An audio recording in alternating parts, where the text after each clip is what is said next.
नमस्कार, सादर जय जिनेंद्र। क्षमा ब्रेकिंग जैन न्यूज प्रतिदिन प्रातः, दोपहर एवं रात्रि में देश भर से संपूर्ण जैन समाज से संबंधित सही और सकारात्मक समाचारों के लिए देखना और सुनना न भूलें। साथ में आपसे विनम्र निवेदन है कि यदि आपने इस चैनल को सब्सक्राइब नहीं किया है तो कृपया अवश्य कीजिए और शेयर और लाइक करके धर्म प्रभावना में सहयोगी एवं सहभागी बनिए। नमोस्तु गुरुदेव, समस्त मुनि संघ को नमोस्तु। महाराज श्री आज सवेरे 10 बजे से लेकर 1:30 बजे तक इस पंडाल का जो वातावरण था वह वातावरण आचार्य भगवान विद्यासागर जी महाराज की एक बात जो हमेशा वो कुंडलपुर में कहते थे, आपके संघ में कहते थे, और वो कहते थे कि मुझे आचार्य ज्ञान सागर जी महाराज ने संघ को गुरुकुल बनाने का आशीर्वाद दिया है और उसके तहत पूरे बुंदेलखंड में, मध्य प्रदेश में, पूरे उत्तर भारत में सभी जगह से बहुत बड़े बड़े साधु बने, आप जैसे प्रभावक साधु बने जिन्होंने पूरे बुंदेलखंड की दशा और दिशा सब बदल दी और हजारों लोग प्रभावना में आपके पीछे भाग रहे हैं।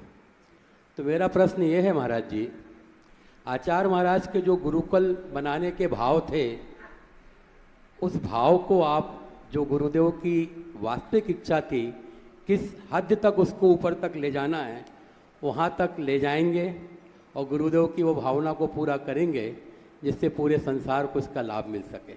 नमोस्तु गुरुदेव। देखिए, बहुत ही गंभीर सवाल आपने किया। सबसे पहली बात तो मैं ये कहता हूँ कि आज जो कुछ भी हुआ है उसमें मेरा कुछ नहीं है। यद्यपि मैंने सुबह भी सांकेतिक रूप में कहा था, मैं तो अपने आप को निमित्त मात्र मानता हूँ। ये गुरु परंपरा और गुरु कृपा का फल है। परम पूज्य गुरुदेव ने यदि संयम, साधना, त्याग और तप की यह अलख नहीं जगाई होती तो आज ये सब कुछ नहीं होता। अगर गुरुदेव नहीं होते तो न तो मुनि मार्ग बचता न मुनि होते। गुरुदेव की बड़ी कृपा है कि उन्होंने अपनी तपोमय, साधनामयी जिंदगी से हम सबको मोक्ष मार्ग का वह प्रशस्त रूप दिया जो आज सबके लिए सहज है। वे हमेशा कहते थे कि मैंने जो तुम्हें दिया है तुम्हारा काम उसे औरों तक पहुंचाने का है। बांटते रहो और चीजें बांटने से बढ़ती है, घटती नहीं। गुरुदेव ने जो मार्ग हम सबको दिया, एक बार उन्होंने कहा था, मार्ग पर जितना चलोगे मार्ग उतना सुरक्षित होगा। मोक्ष मार्ग बोलने से नहीं, आचरण करने से चलता है। गुरु परंपरा को हम उसी गुरु शिष्य परंपरा से आगे बढ़ा सकते हैं। अतीत में भी ऐसा ही हुआ है और भविष्य में भी ऐसा ही फलीभूत होगा, तभी ये परिपाटी और परंपरा चल पाएगी। मैंने प्रातः काल भी ये बात कही थी, बहुत ज़्यादा मैं कहना नहीं चाहता, पुनः संकेतों में मैं कह रहा हूँ। आप आगम पढ़िए, परंपरा को देखिए। शास्त्रों के संदर्भ भरे पड़े हैं कि किसी को वैराग हुआ, उनने छठ उसे दीक्षित करके उपकृत किया। चाहे बारीसेन महाराज हो, पुष्पडाल को उनने मुनि बना दिया। उन्होंने ये प्रतीक्षा नहीं की कि मैं किसी आचार्य के पास इसे ले जाऊं, तब तक तो वो डोल जाता। पद्म पुराण में ऐसे कई किस्से हैं कि विवाह करके लौटे हैं, अपनी धर्मपत्नी को लेकर के जा रहे हैं और रास्ते में बैराग हो रहा है, क्या सागर सेन मुनिराज से दीक्षा ले रहे हैं। पुराणों के संदर्भ भरे पड़े हैं। यदि कोई रिसर्च करे तो सैकड़ों निकलेंगे, एक दो नहीं। लोगों को थोड़ा अपनी आंखें खोल करके पढ़ना चाहिए और व्यापक दृष्टि से समझना चाहिए। अब परंपरा को देखो तो शांति सागर जी महाराज के बाद की ही परंपरा को देख लो, जिसके कारण ये संघ की परंपरा फलीभूत हुई है। शांति सागर महाराज के शिष्य वीर सागर जी महाराज ने शांति सागर महाराज के जीवन काल में 1949 में शिव सागर जी को दीक्षा दी मुनि अवस्था में। उन्होंने उसके थोड़े बाद धर्म सागर जी महाराज को दीक्षा दी मुनि अवस्था में।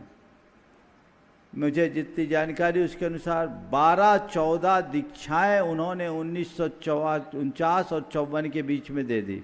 उससे पहले खाते गांव में एक दीक्षा दी, क्षुल्लक दीक्षा दी, और तब जाकर 1954-55 में जब शांति सागर जी महाराज की समाधि हुई तो उन्हीं शांति सागर जी महाराज का आचार्य पद उन्हें प्राप्त हुआ। ये परंपरा है महाराज जी। अगर परंपरा देखते हो तो शांति सागर महाराज के शिष्यों में कई मुनि महाराजों ने दीक्षाएं दी है, आप खोल करके देखिए। और उसी से इस संघ की परंपरा फलीभूत हुई है। और सबसे बड़ा प्रमाण तो गुरुराम गुरु ज्ञान सागर जी महाराज का है, जिन्होंने मुनि ज्ञान सागर जी ने हमें मुनि विद्या सागर जैसा रत्न प्रदान किया, वो भी अपने गुरु के जीवन काल में। इसलिए परंपरा को पहचानिए, आगम के संदर्भ को जानिए और अपनी मर्यादाओं को सुरक्षित रखते हुए चलिए, तभी हम जिन शासन की सही समुन्नति कर सकेंगे। इंदौर से अपने बीच में मुख्य यजमान चातुर्मास मुकेश जी पाटोई, सुनील जी बिलाला, हर्ष जी जैन, नवरत्न परिवार, रानी जी दोषी, अशोक जी दोषी और भी सभी हैं। वे अपना प्रश्न 8 प्रश्न गुरु चरणों में कर ले और उसके बाद में सागर की टीम भी तैयार हो जाए। 8 प्रश्न करेंगे। नमस्ते गुरुदेव, मैं बहुत सौभाग्यशाली हूँ जो मैंने दीक्षा महोत्सव देखा, नहीं तो मेरा तो नंबर था ही नहीं यहाँ पर। आखिरी क्षणों में मेरा नंबर लगा। गुरुदेव, मेरा प्रश्न ये है कि जो सामान्य श्रावक होते हैं वो दीक्षा और तपस्या की ओर आगे बढ़ते हैं, तो ऐसा कहा जाता है कि उनको पिछले जन्म का पुण्य था और पिछले जन्म के कर्म उदय में आए हैं तो वो दीक्षा ले। तो मेरा ये है जिज्ञासा कि इसमें सभी महाराज माता जी जो बनते हैं तो उसका ब्लड ग्रुप एक ही रहता होगा, तो वो इतनी कठिन तपस्या और आगे बढ़ते हैं। देखिए, सामान्य तौर पर ये कहा जाता है कि ये पिछले जन्म के पुण्य के प्रताप से हुआ, लेकिन मैं ऐसा नहीं मान लेता। पिछले जन्म का पुण्य कारण बन सकता है, लेकिन केवल पिछले जन्म के पुण्य से ही ऐसा होता है, ये बात सर्वथा नहीं कही जा सकती। कई बार सातिशय निमित्त के प्रताप से जीवों का परिणमन बदल जाता है। आचार्य विद्यासागर जैसे जीवंत निमित्त मिलते हैं तो इस जन्म में भी लोगों का उद्धार हो जाता है। निमित्त उपादान को उभारता है। हम इतिहास पलट कर देखते हैं, भगवान महावीर का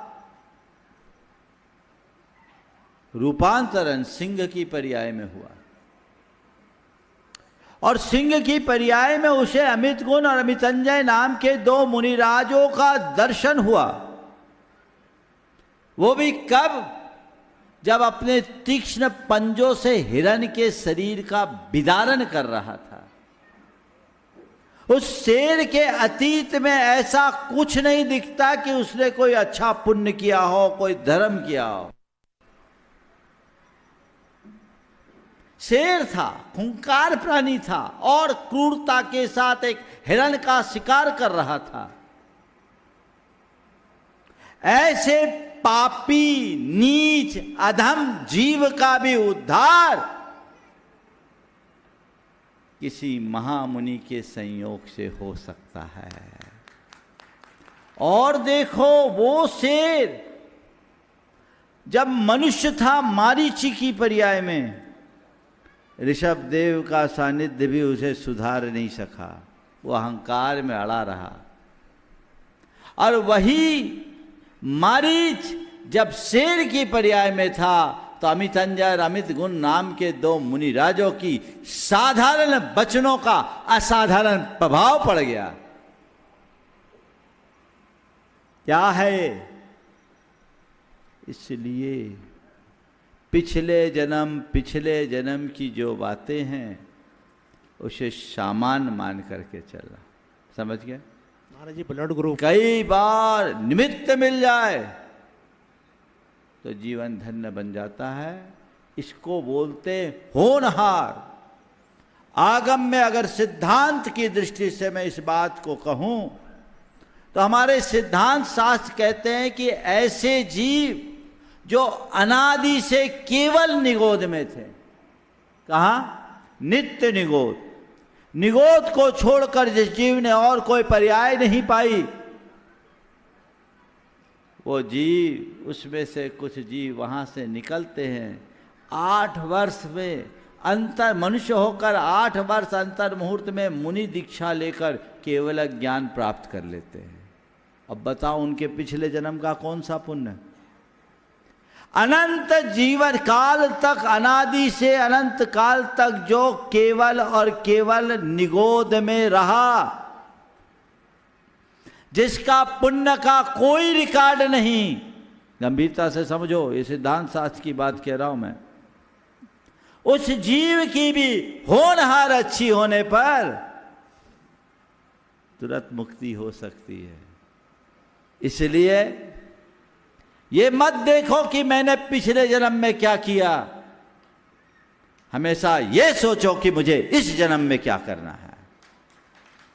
अपने जीवन को कैसे कृतार्थ करे। कोई दूसरा करता हुआ दिख रहा है तो उसे ये मत देख करके ये मत सोचो कि इसने कोई पिछले जन्म में पुण्य किया था इसलिए अच्छा कर रहा है। अशोक जी खूब दान देते तो पिछले जन्म में खूब दान दे के आए होंगे इसलिए आज दान दे रहे हैं, ऐसा नहीं सोचो। क्या सोचो?